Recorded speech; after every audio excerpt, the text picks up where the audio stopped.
Bonjour à tous. Donc aujourd'hui, on va voir en fait pour déployer l'outil Staff Go sur le mode le plus simple euh, pour que vous puissiez entre guillemets ouvrir rapidement à vos clients, au GP, etc.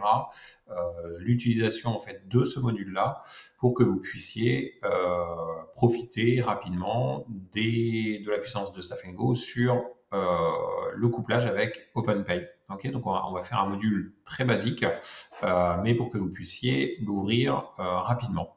Première chose à faire, donc on va faire une connexion avec comment dire, OpenPay. La première chose à faire, c'est d'aller récupérer en fait un identifiant que vous allez avoir en fait dans OpenPay. Donc là, je suis dans mon domaine OpenPay. Je vais ouvrir un dossier que je vais connecter à Staff Go. J'ai ici, en rentrant dans mon dossier, j'ai directement la possibilité d'aller chercher en fait l'idée du dossier. Donc c'est vraiment particulier, c'est pas votre code dossier, hein, c'est vraiment un ID particulier. Donc je peux le récupérer ici dans la barre d'URL. Donc j'ai le numéro ici 38198. C'est un numéro unique. Chaque dossier a un identifiant vraiment particulier dans OpenPay. Ensuite, je vais devoir me rendre en fait dans Staff Go. Staff Go, donc du coup, le module est déjà ouvert. J'arrive dans ma page Staff Go. La seule chose que vous avez à faire, je vais aller dans mon socle RH sur la partie gauche dans le menu des actions et je vais aller cliquer sur Nouvel établissement à droite pour créer un nouvel établissement par l'intermédiaire de l'intégration API. Mon intégration API, pour rappel, en fait, je l'ai déjà préparé en amont. Vous n'aurez pas besoin de vous en occuper. On pourra faire en fait une vidéo sur le sujet pour que vous puissiez, entre guillemets, pouvoir le faire aussi correctement. Première chose à faire, en fait, le logiciel me demande d'aller sélectionner un établissement gestionnaire. Cet établissement-là, je vais prendre dans ma liste, je vais déterminer quel va être l'établissement gestionnaire de mon dossier. Donc, vous allez pouvoir créer plusieurs domaines de gestion. Là, je ne m'embête pas, je veux créer un dossier qui est en paye externalisé. Donc, je sélectionne celui qui m'intéresse. Pareil, je vous expliquerai en fait l'importance dans une autre vidéo, les différentes modalités. Donc, si je suis le cabinet X, je peux avoir différents sous-domaines. Vous faites un peu comme vous voulez. Là, ce que je vais faire en fait, c'est que le logiciel me demande en fait la possibilité de mettre en fait un numéro de dossier, il me demande de le renseigner. Je vais renseigner mon ID dossier et je vais cliquer sur le bouton Ajouter. Une fois que j'ai sélectionné le bouton Ajouter, je vais avoir en fait mon dossier qui tombe ici.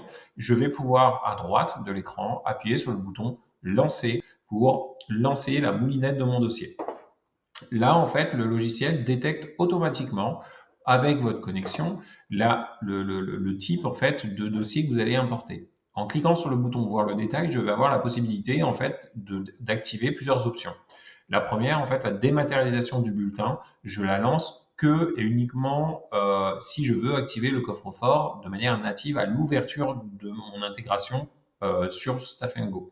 Là, c'est le cas. Mon client va profiter de la dématérialisation, donc je vais activer la démat dès l'import de mon dossier. Ensuite, je peux collecter le représentant légal. Je fais attention, si le salarié est mandataire, il faut impérativement faire attention à ne pas en fait l'activer par défaut. Pourquoi ça peut vous bloquer en fait dans l'ouverture des droits à venir. Donc, si mon dirigeant n'est pas salarié de l'entreprise, il n'y a aucun souci, je peux l'ouvrir. Si à l'inverse, le mandataire, le dirigeant de la société est salarié de l'entreprise, dans ces cas-là, vous verrez tout à l'heure, on le fera dans un second temps dans l'attribution des rôles, mais on ne le fait pas au niveau de l'import. Troisième option qui est activée par défaut, donc c'est l'option d'initialisation des paramétrages de congés payés. Là, je fais attention, je laisse entre guillemets par défaut paramétrer tel que c'est paramétré dans OpenPay. Donc, Staff Go va aller calibrer le paramétrage de votre dossier directement en fonction de ce que vous avez mis dans cette information-là. Donc là, pour l'instant, je ne fais que ça. Maintenant, je vais sélectionner l'établissement que je veux importer.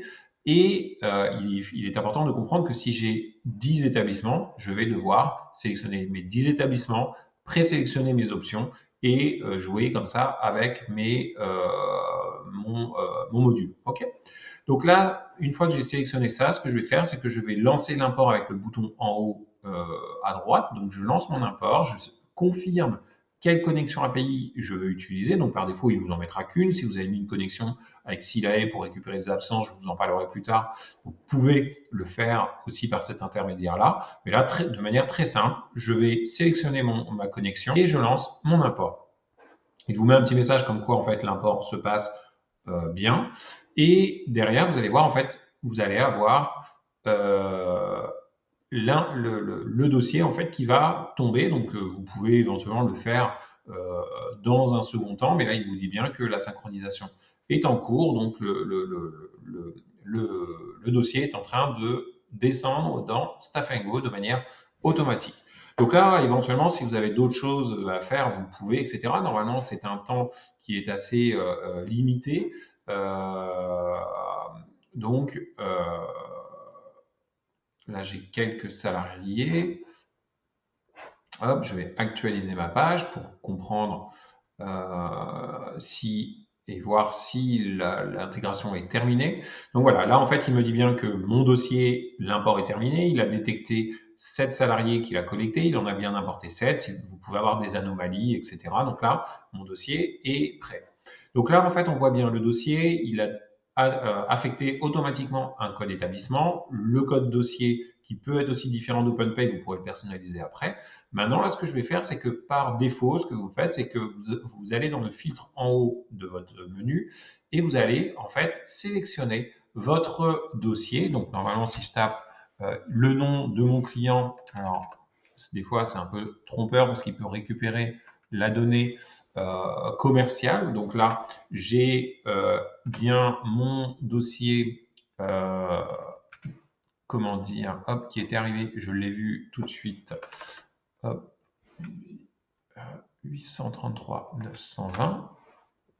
Alors, il ne me le retrouve pas, mais ça, c'est pas grave. Voilà.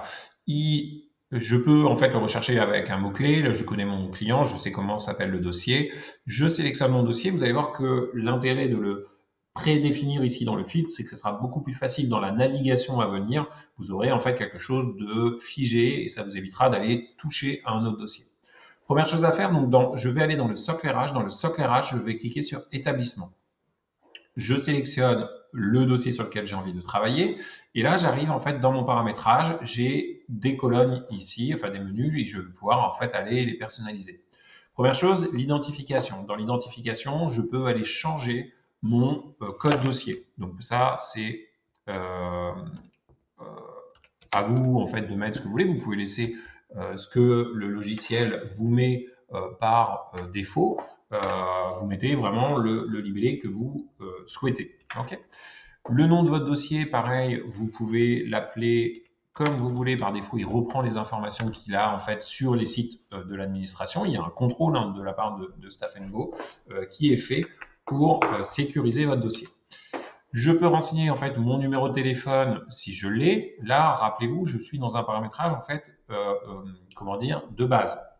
Je ne vais pas chercher à vous faire quelque chose de poussé. Là, l'objectif, c'est d'ouvrir très vite le dossier pour que les clients puissent aller sur le Staff & Go, utiliser Staff & Go, profiter du coffre-fort, saisir des variables, des absences, mais de manière très simple.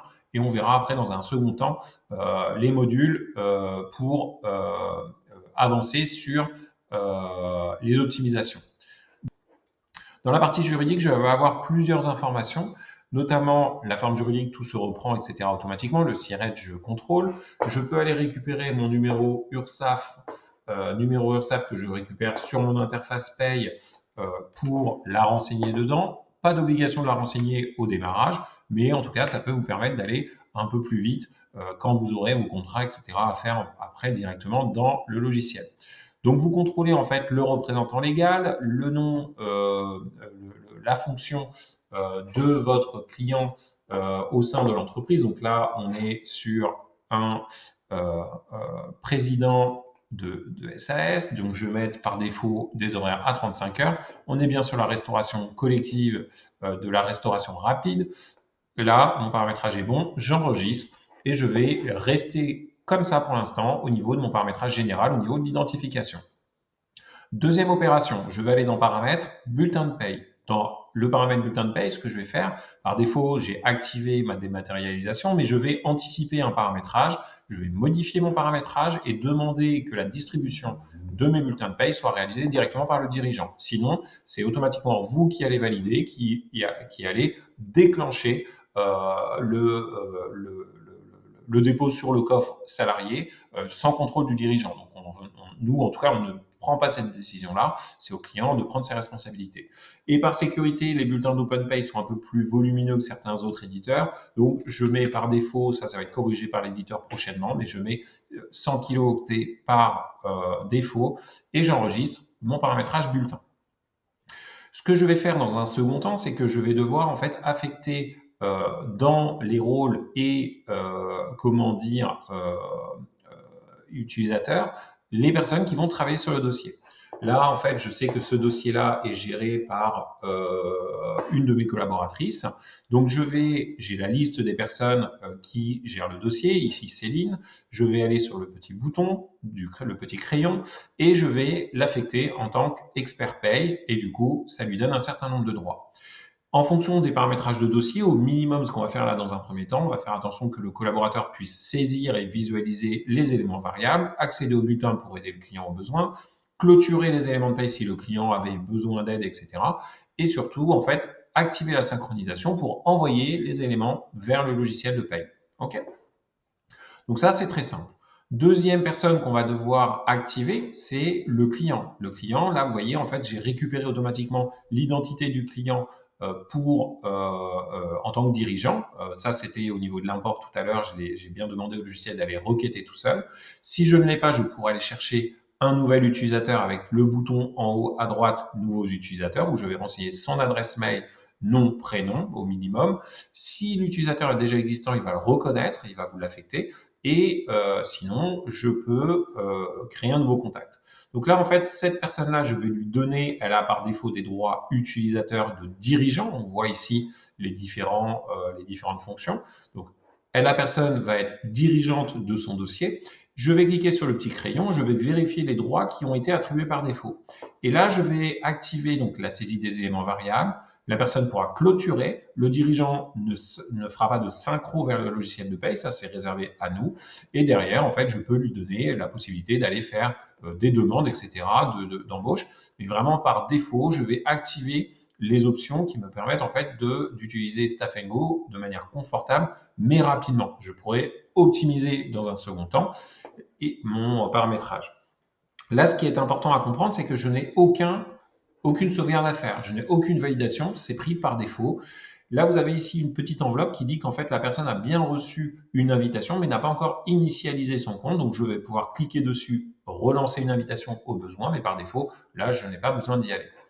Là, dans un second temps, ce que je vais faire, c'est que je vais aller dans mon organigramme et je vais aller affecter mes salariés. Ça veut dire que, par défaut, on va partir sur le principe que tous les salariés sont rattachés au dirigeant. Si vous avez un organigramme à constituer, vous pourrez venir ici dans l'organigramme, choisir votre établissement. On va aller sur la partie organigramme qui va nous dire qu'il y a des salariés qui sont à disposition. Et là, je vais avoir la liste des personnes. Et donc, ce que je vais faire, c'est que je vais prendre la dirigeante, je vais la glisser en tête de l'organigramme. Et derrière, ce que je vais faire, c'est que je vais prendre tous les salariés donc, de ma structure. Donc, je fais attention, hein, j'ai mes collaborateurs qui sont aussi dedans. Mais je vais prendre tous les salariés de mon client et je vais aller les mettre de manière très intuitivement sous la dirigeante pour dire, voilà, en cas en cas de besoin et être sûr de bien router en fait les différentes demandes du logiciel. Je vais bien les affecter en fait à un manager qui est ici le dirigeant. Donc on est sur une structure vraiment basique. Si demain, pour X raison, vous avez en fait un autre manager, je vais pouvoir dire que cette personne-là est sous la coupe de cette personne et en fait, vous allez avoir un organigramme qui va se décomposer. Je pourrais vous montrer un exemple dans une vidéo dédiée à cela. Ok. Donc là, la partie paramétrage, en fait, je vais l'arrêter ici. Chose que je vais faire en premier, c'est la partie paramétrage des congés. L'objectif, comme je le disais, c'est vraiment d'aller au plus simple dans un premier temps. Donc, le paramétrage des congés et absences que je vais faire, c'est que je vais cliquer donc sur le bouton paramètres. Dans l'onglet général, je vais aller voir mon établissement et par défaut, je vais interdire la possibilité aux managers et aux salariés d'activer des absences autres qui viennent perturber le logiciel dans son bon fonctionnement, surtout pour la remontée dans OpenPay. Je pense à enregistrer. Première chose à faire, le type de congé. Là, ce que je vais faire dans le type de congé, je vais sélectionner par défaut dans le menu déroulant toutes mes absences, de type congé, et je vais désactiver le favori et la visibilité pour les salariés et je sauvegarde. De cette manière-là, j'ai pris toutes les absences du logiciel et je les ai rendues invisibles pour les salariés. Là, ce que je veux, c'est que par défaut, au démarrage, mes clients et mes salariés ne puissent faire uniquement que des demandes de congés payés. Donc là, je vais sélectionner les congés et je vais les rendre visibles pour les salariés, les mettre en favori. En descendant, je vais avoir différents paramétrages. Par défaut, c'est repris par OpenPay, donc il n'y a aucun souci. Ce que je vais faire, c'est que je vais activer l'option de la synchronisation immédiate. Pourquoi? Pour permettre en fait à ce que dès qu'un dirigeant valide une demande de congé, vous n'ayez pas besoin, vous, en tant que GP, d'avoir en fait la nécessité de synchroniser pour faire remonter dans votre logiciel de paye. Là, ça va être repris automatiquement et du coup, ça va être très clair pour votre remontée en paye. Je peux jouer avec mon approbation pour savoir qui va valider les congés payés. Par défaut, c'est le supérieur hiérarchique. Je vais laisser comme ça dans un premier temps. Je verrai dans une seconde vidéo. Je vais enregistrer mon paramétrage. Je vais faire la même chose avec l'onglet type d'arrêt. Dans mon onglet type d'arrêt, je vais sélectionner tous mes arrêts par le menu déroulant et je vais les enlever de la visibilité de mes salariés. J'enregistre. De ce fait-là, je viens de finir mon paramétrage et là, les salariés de leur espace ne pourront faire que des demandes de congés payés et aucunement une demande d'absence, maladie, etc. Ça, vous pourrez le personnaliser dans un second temps, mais au lancement pour les clients et les salariés, on fait quelque chose de très simple. Attention, les salariés seront limités. Par contre, les managers, les dirigeants, eux, auront accès à toute la plage d'absence. Donc, ils pourront poser du sans solde, de la maladie, etc., etc. Vous allez voir, c'est assez simple d'utilisation. Les notes de frais, pour l'instant, je ne vous en parle pas. On va passer en fait aux éléments variables. Là, l'idée, de manière très simple, on va faire comme pour les absences. On va paramétrer en fait nos variables de paye. L'idée, je sélectionne toujours mon établissement et je vais ajouter des natures. Par défaut, on va faire vraiment les choses très simplement. On va donner un accès au client à la saisie de certains éléments variables. Par défaut, moi, ce que je fais, j'ai une liste d'éléments que je saisis toujours de la même façon. Premier élément, les acomptes. Donc, je vais dans ma catégorie, je choisis la liste, la catégorie acompte, le nom affiché qui apparaîtra dans le tableau des éléments variables de Staff & Go pour le client et le code technique, ce qu'on appelle le code de liaison. Dans Staff & Go, c'est votre code technique de OpenPay. Donc, les acomptes, c'est le K01. Je vais mettre par défaut le K01. Et ensuite, je peux choisir est-ce que c'est un montant, une quantité et le type d'unité. Là, très simplement, je laisse mon montant avec des euros et je vais dire au logiciel, attention, je vais créer une autre nature donc pour vous montrer comment je procède moi dans les dossiers. Donc, je crée mon acompte, je valide. Il revient après avoir sauvegardé. Ici, il me demande quel type de catégorie je veux créer. Donc là, je vais rajouter par exemple une prime. Je vais dire, je veux créer une prime exceptionnelle. Là, on est toujours dans l'action de personnaliser le tableau que le client aura en liaison, enfin en utilisation courante sur Staff & Go. Donc là, je vais utiliser mon code de liaison A06_1, c'est le code technique chez OpenPay. J'ai toujours un montant en euros, je laisse. Pour l'instant, j'ai besoin de toucher à rien d'autre. Je vais créer. Je vais en ouvrir une troisième parce que là, j'ai mis créer une autre nature. Donc, par défaut, il revient toujours au même endroit. Et là, si j'ai besoin, je vais créer un autre VP. Je vais mettre des remboursements de frais d'entreprise pour laisser la possibilité au client de saisir des remboursements de frais d'entreprise sans passer par le module de notes de frais s'il n'en a pas l'utilité. Et là, les notes de frais, je vais les passer sur le code technique d'OpenPay V04. Ça a un montant, toujours en euros. Et là, je vais arrêter la création de mes éléments variables. C'est-à-dire que par défaut, je mets au minimum les 3 variables de ce type-là pour que le client ait au minimum la possibilité de saisir ça.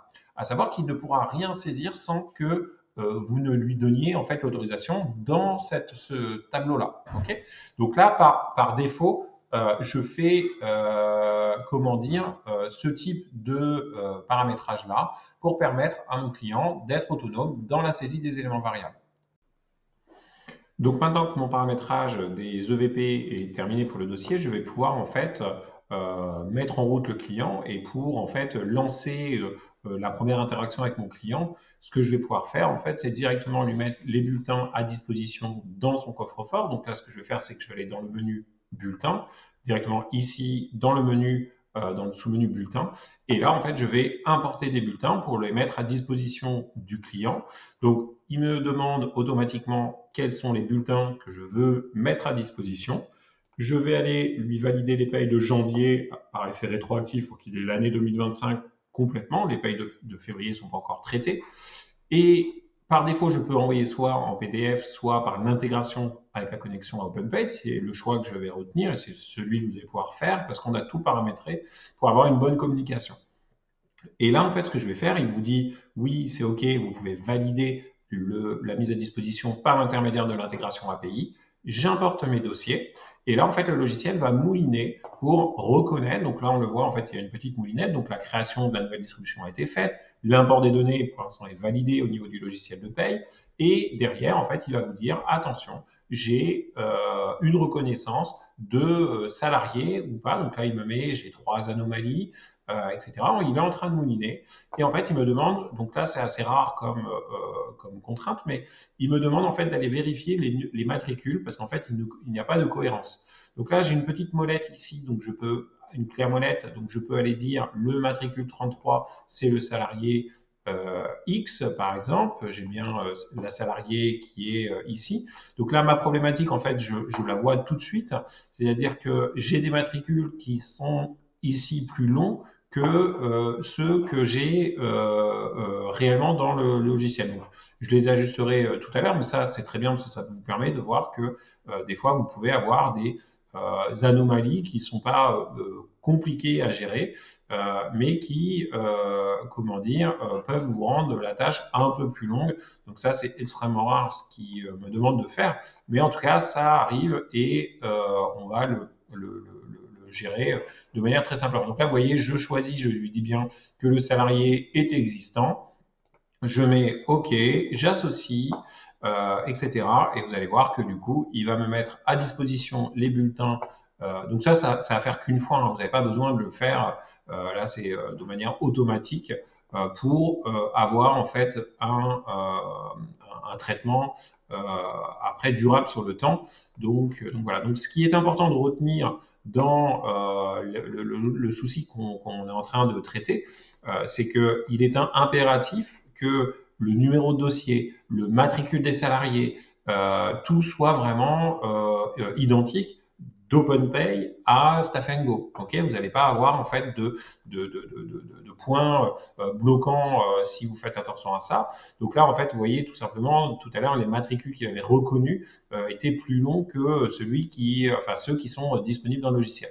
Et en gros, là, quand vous êtes à ce stade-là, on peut désactiver un bulletin ou pas, mais l'idée, en fait, c'est d'envoyer tous les bulletins avec le bouton envoyer pour validation en bas à droite. Donc ça, normalement, c'est automatique. Hein. La manip que j'ai fait avant pour valider les payes, vous n'avez pas besoin de la faire. Et là, en fait, le logiciel est en train de détecter la manipulation que je lui ai demandé de faire. Et en gros, ce qu'il est en train de faire, c'est que il est en train, vous voyez, de me checker. Il a bien mis OK, les bulletins ont été envoyés au dirigeant pour validation. Tous les bulletins ici apparaissent comme envoyés pour validation. Ça veut dire qu'aujourd'hui, le dirigeant de mon dossier a bien reçu le nécessaire pour travailler sur le dossier. Okay, donc là, dans un premier temps, voilà, c'est le mode opératoire pour ouvrir et intégrer Staff Go pour ouvrir des dossiers. Ça va vite.